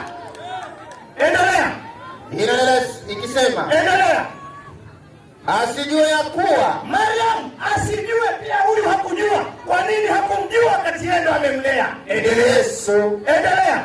Yesu akamwambia. Yesu anamwambia Mariam sasa, mama unalia nini? Mama unalia nini? Unamtafuta nani? Unamtafuta nani wewe mama? Naye huko akidhania ya kuwa ni mtunza bustani. Huyu Mariam alidhania kuwa huyu Yesu mwenyewe anadhani ndiye ambaye anatunza pale kwenye makaburi. Kwa nini alidhania hivyo? Nyinyi wa Kristo mnajua kwa nini alidhania hivyo? 16:12 Yohana. Kitabu cha Marko 16:12 Marko. 16. Mnaweza kuondoka. 12 Marko. Asanteni sana. Mnaweza kuondoka. Kwa nini asimtambue? 16:12 Marko. Baada ya hayo akawatokea watu wawili miongoni mwao. Ana sura. Rudia. Ana sura. Rudia. Ana sura. Sasa ukisikia kwangu unaanza. Baada ya hayo akawatokea watu wawili miongoni mwao. Bwana Yesu aliwatokea watu wawili miongoni mwao. Ana sura nyingine. Ana sura nyingine. Mkristo aliyesimama hapa amemwambia Yesu kwamba hana sura nyingine. Lakini Biblia inasema Yesu aliwatokea watu wawili ana sura nyingine. Ile ya kwanza ilienda wapi na ilienda wakati gani na kwa nini iende? Ukija hapo tuambie. Nasikia vizuri wewe mchungaji mdogo unakula mifupa ya samaki. Manake waambie wakupatie minofu ya samaki iliweze 11:8 Methali 11. Hiyo kwa ajili yake anasema Qur'ani inasema imebabaisha mtu mwingine. Mbona hakutuambia nani? Sikiza Biblia inakwambia nani? 11 haya anasema kujibu. Mwenye haki. Sikiza Biblia inakwambia mwenye haki huokolewa katika dhiki. Huokolewa katika dhiki. Endelea. Na mtu mwovu ataingia badala yake. Anaingia kwenye hiyo dhiki badala ya yule mtu wa haki. Ukija hapo tuambie, Yesu alikuwa mtu wa haki au hakuwa mtu wa haki? Je, alikuwa kwenye dhiki ya kutaka kuuawa au hakuwa kwenye dhiki ya kutaka kuuawa? Kisha kishaokolewa katika hiyo dhiki, huyo mwovu anaingizwa pale nani? Wewe mchungaji vipi? Mimi nakushangaa. Wewe umesoma Biblia miaka ngapi? Hebu muulize huyo. Muulize atakwambia nimesomea Biblia miaka ngapi. Sawa? Muda ni wewe. Shukrani.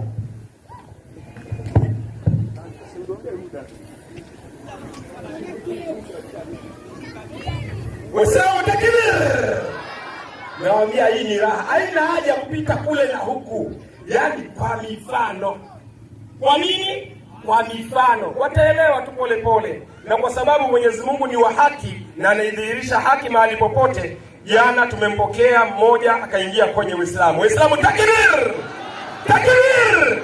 Na watakuja biidhnillahi alkarim. Kwa sababu Allah ameteremsha aya ndani ya Qur'an anasema idha jaa nasrullahi wal fath wa ra'aita an-nasa yadkhuluna fi dinillahi afwaja fasabbih bihamdi rabbika wastaghfirhu innahu kana tawwaba. Siku ambayo Mwenyezi Mungu Subhanahu wa Ta'ala ataleta nusura yake, utaona watu wanaingia katika dini ya Uislamu makundi. Muda huo fanyeni tasbih subhanallah walhamdulillah wala ilaha illa Allah wallahu akbar, kwa sababu ni muda wa kuleta toba. Ndugu Waislamu, ujumbe unafika, msiwe na wasiwasi. Wacha tuwape muda. Karibu. Bwana Yesu asifiwe. Bwana Yesu asifiwe. Nilimwambia hakuna kitu. Nilimwambiaje?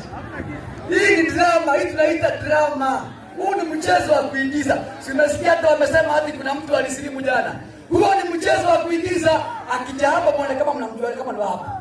Kama hawakuja naye kutoka msikitini. Hii ni drama tunazidiwa hizi. Na ndio Waislamu watoe pesa mpaka muonyeshe drama. Mtambue hata Muislamu ambao alisilimu jana. Ameona nini? Hamna kitu. Jana mlienda mlikunywa maji, juzi mkanywa maji, hata silimu ameona nini? Hakuna kitu, drama. Mwambie hakuna kitu hapa. Sasa hili mtu hakuna kitu. Alisema ati Mwenyezi Mungu alibabaisha mtu mwingine wakadhani nabii Isa. Mimi nilitaka kwamba atuambie jamani, aliyekufa si Isa, ni mtu fulani.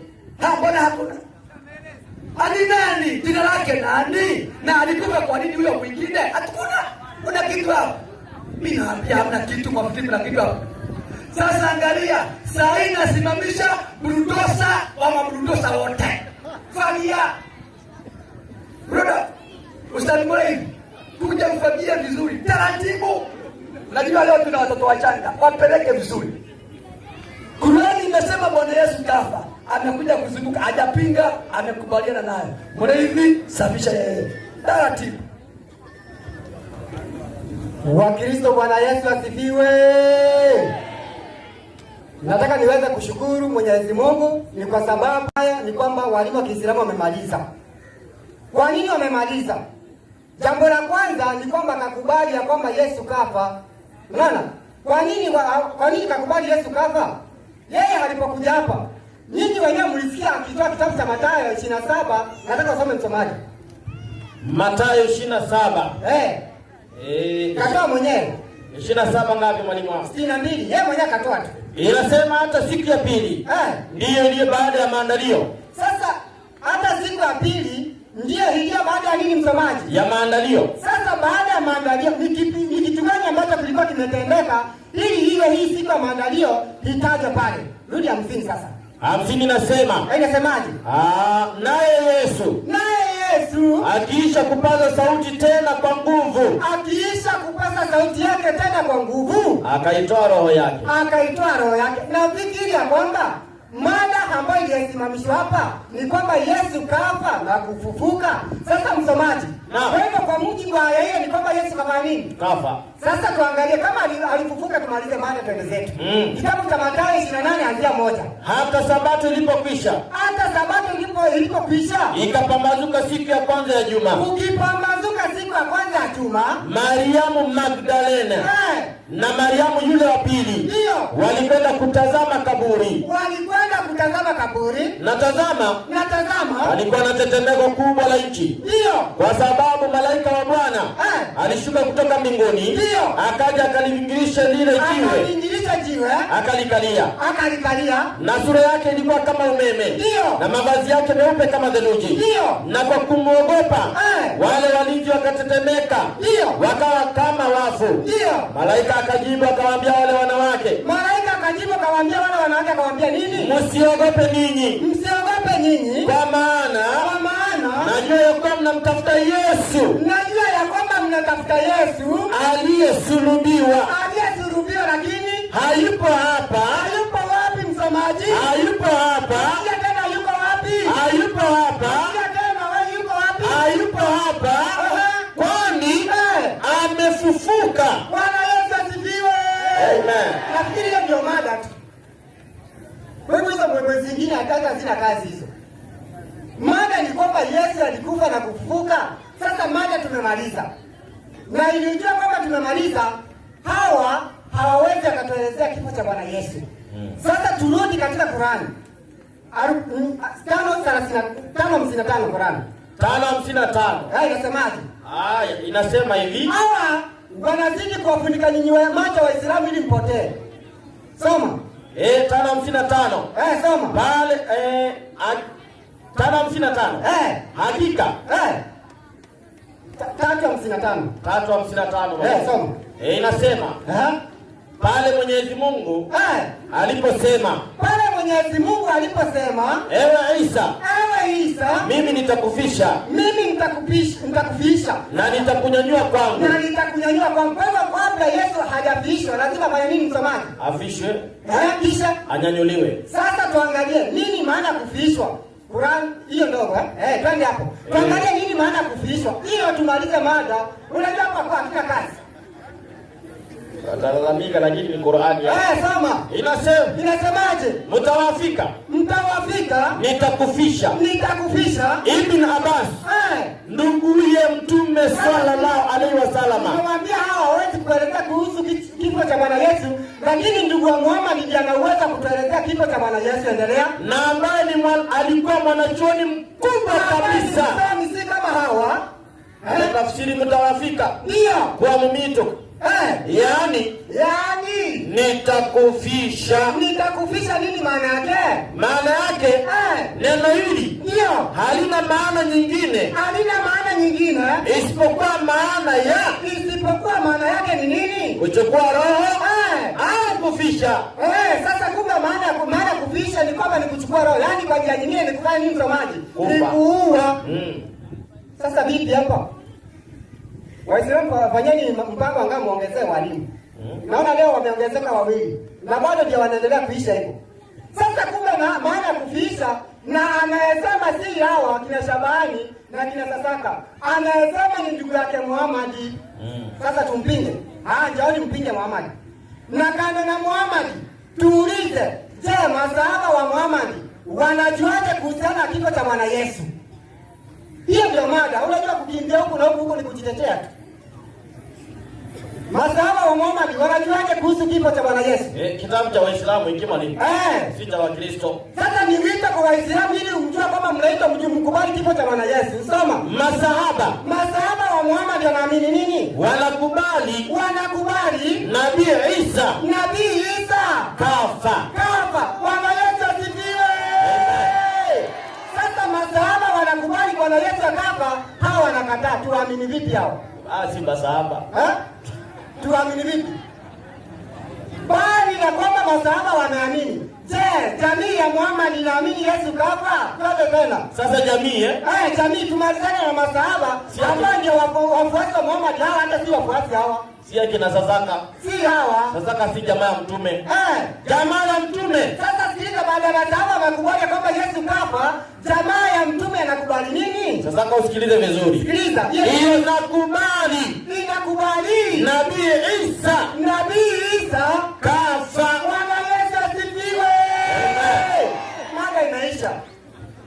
Hapa hakuna nini wala nini. Mada imeisha, kifo cha mende. Mada imeisha. Hapa ni tetezi tu.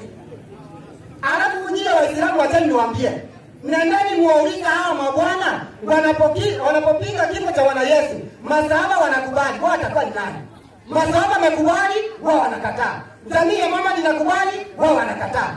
Alafu alipokuja hapa msomaji wangu, wakasema kwamba hiyo Qur'ani ati si yao. Nataka tuende katika Mayunga. Huwa hao na nilisikia Sasaka Tamjadika akisema kwamba haki makanisa yamegawanyika. Sikiliza hao Waislamu nao sasa wasikilize. Kumbe wamegawanyika hawa, na ndio maana wanataka kupinga Qur'ani na kitabu chao.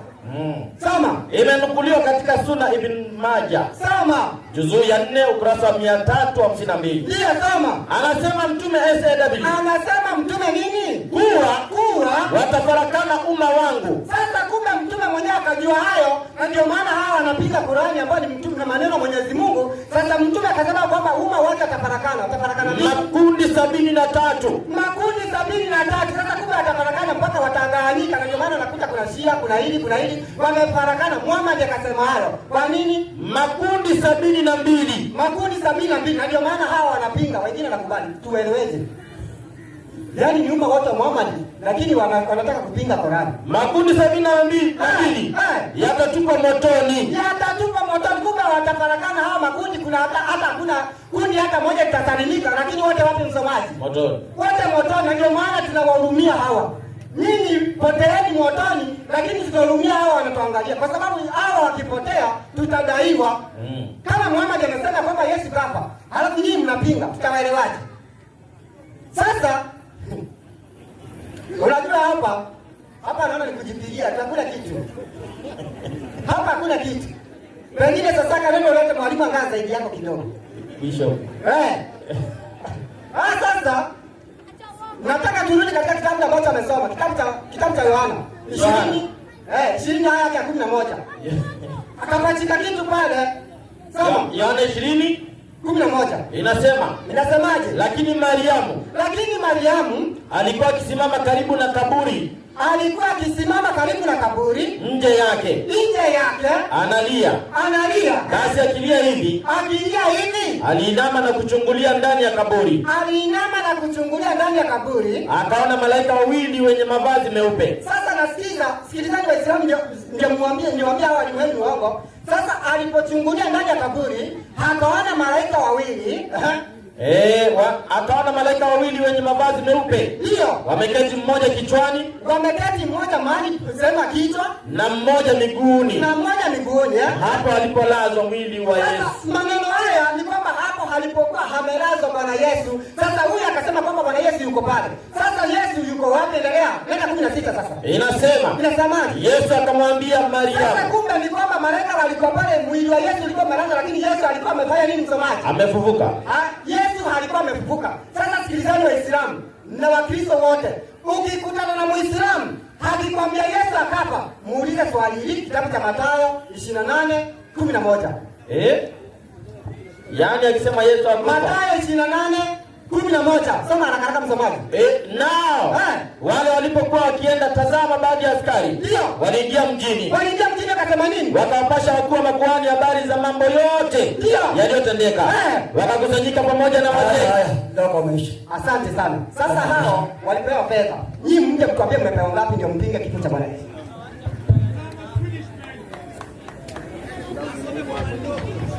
Bwana Yesu asifiwe. Bwana Yesu asifiwe. Hebu swali niwaulize Wakristo. Hivi wewe ukikuta mtoto wako amefariki na unamuona ndio huyu, unalia na ndio huyu, utasema kwamba haujui alipomweka na unamuona? Inawezekana? Hadi sijui alikomweka na unamuona, inawezekana? Tayari alikuwa shafufuka, ndio maana Mariamu hakumuona. Hangelia kama anamuona, hangesema hadi sijui alikomweka. Sasa watasemaje na anamuona? Haiwezekani. Alikuwa hamuoni ashafufuka, ndio maana anasema sijui alikomweka, hakujua amefufuka, akamuona nyuma yake. Sasa mambo gani vipambilaka? Bwana Yesu asifiwe. Sinimwambia hakuna kitu hapo. Na mjue hakuna kitu ndani ya Qur'ani. Yesu kafa, jamaa za mtume wamekubali Yesu kafa. Ndugu ya mtume amekubali Yesu kafa. Biblia imekubali Yesu kafa. Sasa hawa ni kina nani? Sio jamaa ya mtume kwanza, maana wanajua Yesu kafa. Hawa sio ndugu zake mtume, hawezi kuwa, maana ndugu yake mtume anajua Yesu kafa. Sasa hawa wanaopinga kifo cha Yesu ni kina nani, wakati jamaa za mtume wamekubali kifo cha Yesu? Ndugu ya mtume amekubali kifo cha Yesu. Biblia imekubali kifo cha Yesu. Hawa wako wapi kama sio watu wa kupotea? Wako wapi hawa? Takbir! Wameisha. Lakini basi tunaingia katika wakati mwingine. Mambo ya mada tumemaliza, dakika 25 zimekwisha. Elimu imeingia kwa mawazo ya watu. Umeona ukweli, ingia kanisani mara moja. Cha mambo ya huyo ya kuzunguka. Alafu sasa dakika 10 zimekwisha. Sasa tunaingia kipindi cha maswali, mikidumbwe, shika suruali kuchanika. Hapa. Ona hapa Sasa hapa ni suruali kuchanika. Maana yake ni kipindi cha maswali. Waislamu ndio walianza kupeleka mada. Na kwa sababu Waislamu ndio walianza kupeleka mada, Wakristo ndio watauliza swali. Kuuliza swali dakika 3. Ukileta mbwembwe zako utashuka. Kuuliza swali dakika 3. Kujibu swali dakika 5. Kwa hivyo nakaribisha. Haya, nataka Ustadh Omar. wapeleke. Usiulize swali ngumu hapa, hakuna mwalimu, utawamaliza.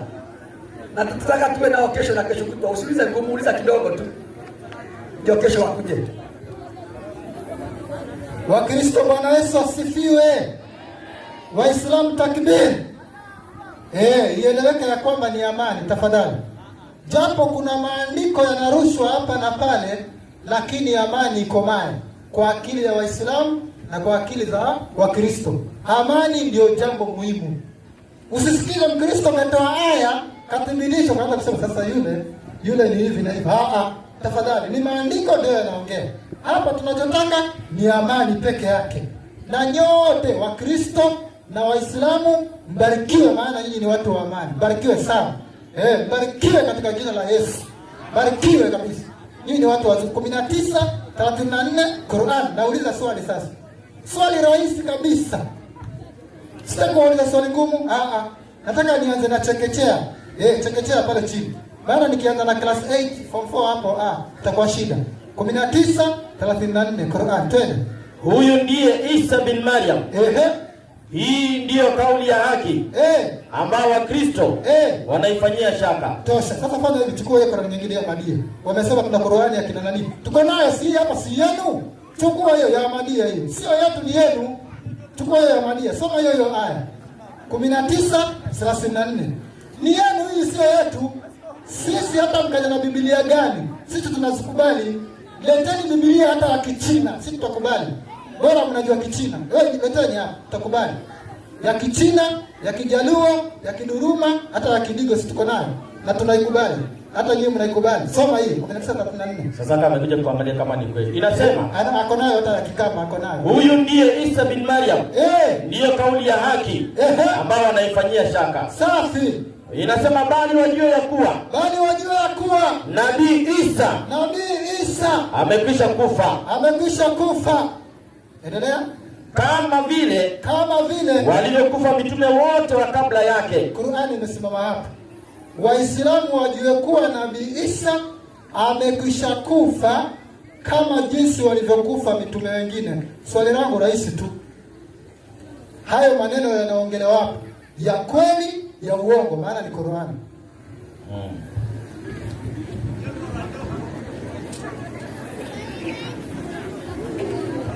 Waislamu takbir.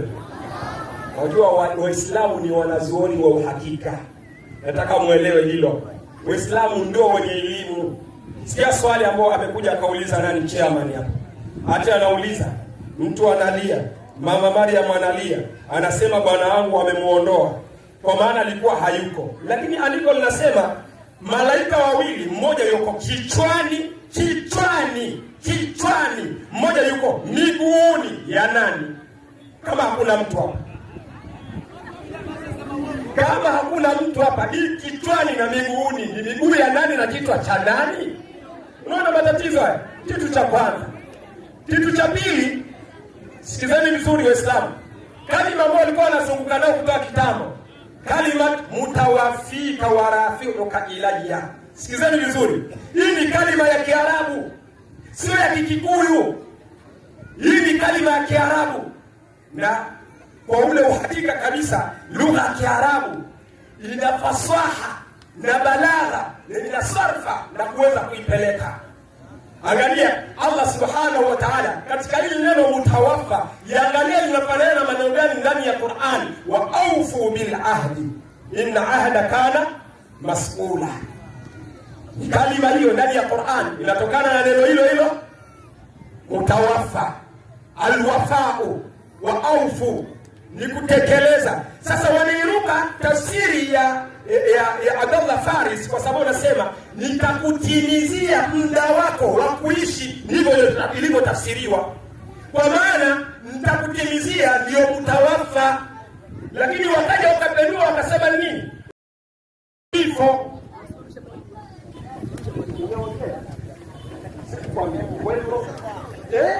Unaongea sikukwambia, tulia na mimi sawa sasa.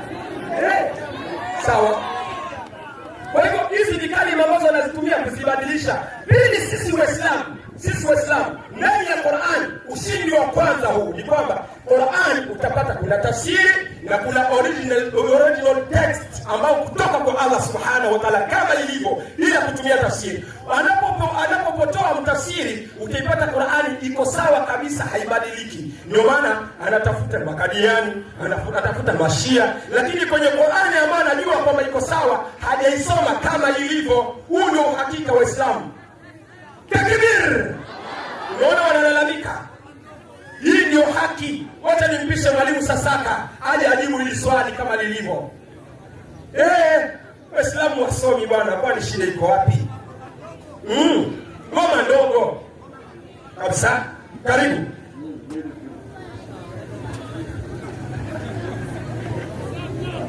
Assalamu alaikum warahmatullahi wabarakatuh. Assalamu alaikum warahmatullahi wabarakatuh. Nawahurumia sana walimu wa Kristo. Kama hawa ndio walimu, hiyo kanisa ni motoni. Kwanza Kiswahili hawajui. Hawa ni watu wenzangu wa kutoka bara. Anaita masahaba wa mtume masahaba.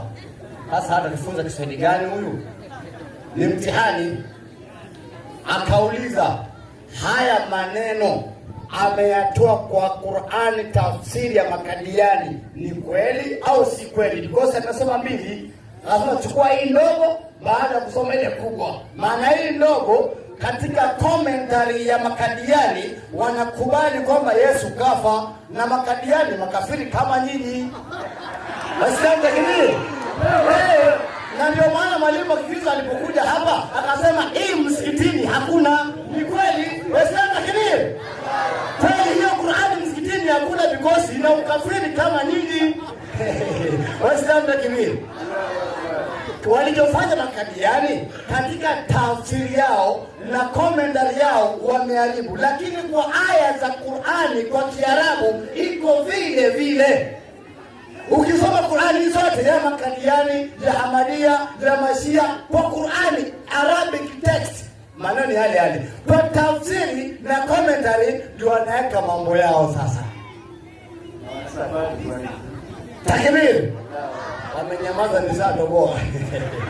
Sasa kauliza, haya maneno ni ya kweli? Jamani, Mungu anafaa hajibu, je, ni ya kweli au si ya kweli? Qur'ani 3 aya yake ni 55. Wacha Mungu mwenyewe hajibu. Inasema ndio ile walioipinga au walioikataa. Twende, kumbukeni Mwenyezi Mungu aliposema. Kwa hivyo sio mimi nasema, ni Mungu anasema. Sasa Mungu anajibu swali lako, anasemaje? Ewe Isa, mimi nitakutimizia muda wako wa kuishi. Hawatakuua hao maadui. Takbir. Allahu Akbar. Sasa sisi Waislamu nitakuleta kwangu. Sisi Waislamu hatuna option, maana Mungu ashasema sisi ni kutii. Hawatakuua hao maadui. Imeishia hapo. Kwa hivyo swali ushaipata. Je, katika Biblia mwalimu kasema ati Yesu alifufuka? Mariamu alipoangalia kumbe alikuwa shafufuka. Wewe namna gani wewe? 15 wa Korintho wa kwanza. Twende wewe. Ataelewa tu. Tembea. Inasema ndio. Na sisi tumeonekana kuwa mashahidi wa uongo wa Mungu. Kwa nini? Kwa maana tulimshuhudia Mungu ya kuwa alimfufua Kristo ambaye hakumfufua. Takbir. Wala leo kusoma tangu umekuja hapa. Takbir. Allahu Akbar. Sieni huko 6:15 wa Timotheo wa kwanza. Je, Yesu alikufa ama hakufa? Twende. Timotheo wa kwanza 6:16 nasema. Anza 15. Tembea haraka. Ambako yeye majira yake. Asante. Atakudhihirisha. Yeye aliyehimidiwa. Ndio. Mwenye uweza peke yake. Twende. Mfalme wa falme. Kidogo nauliza Wakristo, mfalme wa falme ni nani? Wakristo kimya. Mfalme wa falme ni nani? Nani? Asante, barikiwe. Twende. Bwana wa mabwana. Nani huyo? Nani? Twende. Ambaye huyo Bwana Yesu, yeye peke yake ndio hapatikani na nini? Na nini? Na mauti. Hiyo mlikuwa mtaona nayo? Ni namna kufa, kifo chenu ndio muokoke, mulipatiwa na shetani. 22:3 kitabu cha Luka. Luka tembea 22:3. Unajua walimu wote walipokuja hapa, si mwalimu Omari akija hapa Mureli, sasa nimekuja mwenyewe, si umeniita? Twende. Inasema ndio shetani akamwingia Yuda aitwaye Iskariote, ndio naye ni mmoja wa wale thenashara. Akaondoka akaenda akasema na wakuu wa makuhani. Tulia, shetani akamwingia Yuda akamsaliti Yesu kwa imani ya Wakristo. Yesu kaekwa msalabani. Swali, wakati Yesu kaekwa msalabani kwa imani yenu, shetani kafurahia because mishoni yake imefaulu. Swali ya kwanza, shetani mnampatia nafasi gani ndani ya kanisa kwa maana amewapa wokovu? Hapo sasa unaniangalia, sijakwambia wewe Mkristo. Haya, umeisha mwalimu. Bahati wewe. Waislamu takbir. Raha si raha. Uislamu ni dini haki. Ndugu zangu, njooni kwenye haki. Ni muda wetu wa kuuliza maswali. Mwalimu tulia. Ni muda wetu wa kuuliza maswali. Haya, Ustadh Shabani, waulize swali la kukomaa. Dakika ni 3 kabisa.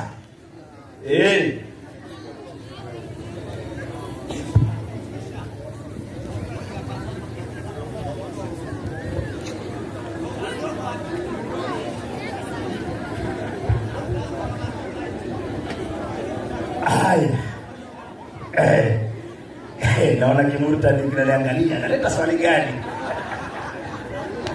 Takbir! Yaani raha sana. Yaani wokovu wenu mnakubali umepewa na Ibilisi kweli? Kweli Ibilisi anapeana wokovu. Mimi ningekuwa Mkristo leo ningetoka kama yule alivyofanya jana. Nisomee mwalimu, niulize swali langu, sio akasema nimeharibu muda. Yohana 8:37. Soma hiyo haraka. Yohana swali langu 8:37. 37 inasemaje? Inasema, changamka. Najua ya kuwa ninyi ni uzao wa Ibrahimu. Yesu anazungumza maneno hayo, anasema najua ya kuwa nyinyi ni uzao wa Ibrahimu. Endelea. Lakini nyinyi mnatafuta kuniua. Nyinyi mnatafuta kuniua mimi Yesu kwa sababu neno langu halimo ndani yenu. Kwa sababu neno langu mimi Yesu halimo ndani yenu. Na neno la Yesu limetoka kwa nani? Kwa Baba, kwa Mungu. Swali linakuja, nyinyi mnafurahia pamoja na waliotaka kumuua, walikuwa hawana neno la nani ndani yao? Na neno lenu la wokovu wenu mlitoa wapi? Karibuni.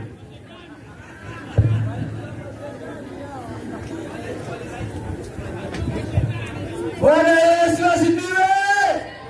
Bwana Yesu asifiwe! Simwambia hakuna kitu. Leo ni kifo cha mende, hamna kitu. Hapa hamna kitu.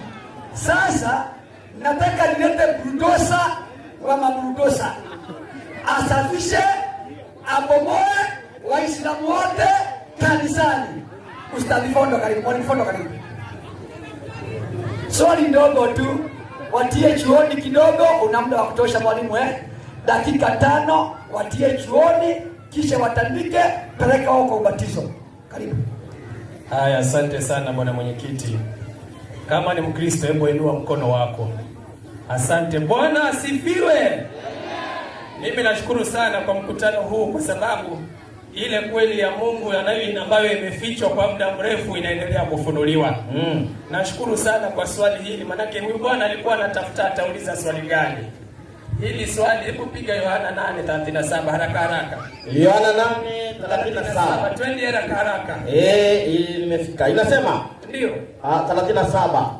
Najua ya kuwa, Yesu anasema najua ya kuwa ninyi ni uzao wa Ibrahimu. Kwa sababu gani? Lakini ndio mnatafuta kuniua kwa sababu neno langu halimo ndani yenu. Maneno haya aliyasema Yesu kwa sababu gani? Msomaji upo? Nipo. Hiyo Yohana 7:30. Inasema 7:30. Sikiliza, kwa nini alisema mnatafuta kuniua kwa sababu neno la Mungu li ndani yenu? Kwa nini Yesu aliyasema maneno hayo? Haraka. Basi wakatafuta kumkamata. Hawa watu Yesu Yesu atakufa ndio, lakini saa yake haijaja. Wanatafuta kumkamata huyu Yesu. Akawaambiaje? Lakini hakuna mtu aliyenyosha mkono wake. Hakuna mtu alinyosha mkono wake amkamate Yesu ili kumshika. Kwa sababu gani? Kwa sababu saa yake ndio ilikuwa haijaja bado. Kwa hiyo maneno ya Mungu hayakuwa ndani yao, maana waliharakisha wakati wa kumshika Yesu, wakati saa ya kushikwa na kukamatwa ilikuwa haijafanyaje? Haijaja. Lakini ilipokuja, je, Yesu alikamatwa? Luka 22:53. Tembea haraka haraka. Luka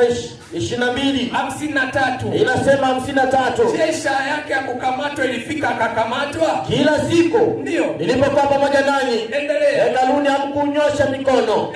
Lakini hii maliza ndiyo saa yenu alafu na mamlaka ya giza. Kumbe saa ya Yesu ya kukamatwa hatimaye ilifanyaje mwalimu? Ilifika. Ilipofika Yesu akafanyaje? Wakamkamata. Baada ya kukamatwa Yesu, nini kilichofanyika? Hiyo msomaji Yohana 19:18. Inasema baada ya Yesu kukamatwa, kwa kuwa saa yake ilifika, nini kilichojiri? Wakamsulubisha huko. Akasulubishwa huko na wengine wawili pamoja naye. Endelea. Mmoja huku kisha na mmoja huku. Rudia. Na Yesu. Simon Mekarene, soma vizuri. Na Yesu. Labda sasa kalete mpya. Soma vizuri. Na Yesu. Na Yesu. Wapi? Katikati. Bwana asifiwe. Amen.